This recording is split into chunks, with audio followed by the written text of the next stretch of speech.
लोकसभा चुनाव का बिगुल बजते ही गरमाई बंगाल की सियासत। क्या टीएमसी कांग्रेस में सेंधमारी कर बंगाल जीतेगी बीजेपी? आगामी लोकसभा चुनाव की तारीखों के ऐलान के साथ ही सियासी सरगर्मियां तेज हो गई हैं। इसका असर पश्चिम बंगाल में भी साफ तौर पर दिखने लगा है, जहां बीजेपी ने 22 सीटें जीतने का लक्ष्य रखा है। बीजेपी ने जिस तरह विरोधी दलों के नेताओं के साथ संपर्क साधा है, उससे सूबे का सियासी पारा अपने चरम पर पहुंच गया है।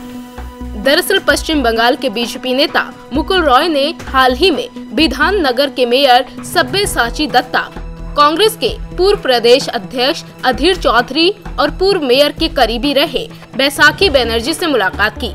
इस मुलाकात के बाद से इन तीनों नेताओं के बीजेपी ज्वाइन करने की अटकलें तेज हो गई हैं। बीजेपी के अंदर और बाहर इन मुलाकातों को लेकर गंभीर प्रतिक्रिया सामने आ रही है।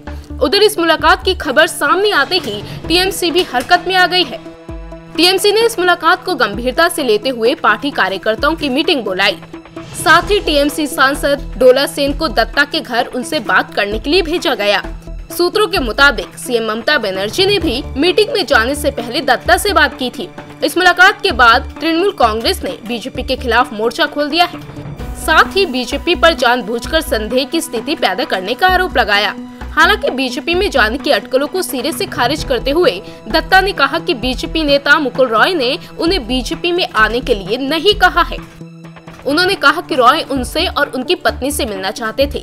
दत्ता ने बताया कि घर पर उन्होंने मेरी पत्नी से लूची आलू दम बनाने को कहा था और फिर हमने भारत और ऑस्ट्रेलिया के बीच क्रिकेट मैच देखा।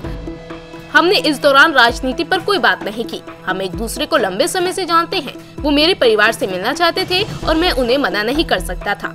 लेकिन बीजेपी नेता मुकुल रॉय ने ये कहते हुए अटकलों को अभी भी जिंदा रखा है कि उनकी दत्ता से पहले ही बात हो गई है। उन्होंने कहा कि चुनाव से पहले दत्ता के पास अभी काफी वक्त है। वहीं अधीर रंजन चौधरी ने दिल्ली में मुकुल रॉय से मुलाकात के बाद कड़ी प्रतिक्रिया देते हुए कहा कि टीएमसी के नेता उनकी छवि खराब करना चाहते हैं, इसलिए ये अटकलें लगाई जा रही हैं। अब सच्चाई जो भी हो, लेकिन इन मुलाकातों ने प्रदेश की सियासत में उबाल जरूर ला दिया है। इंडिया न्यूज़ वायरल की रिपोर्ट।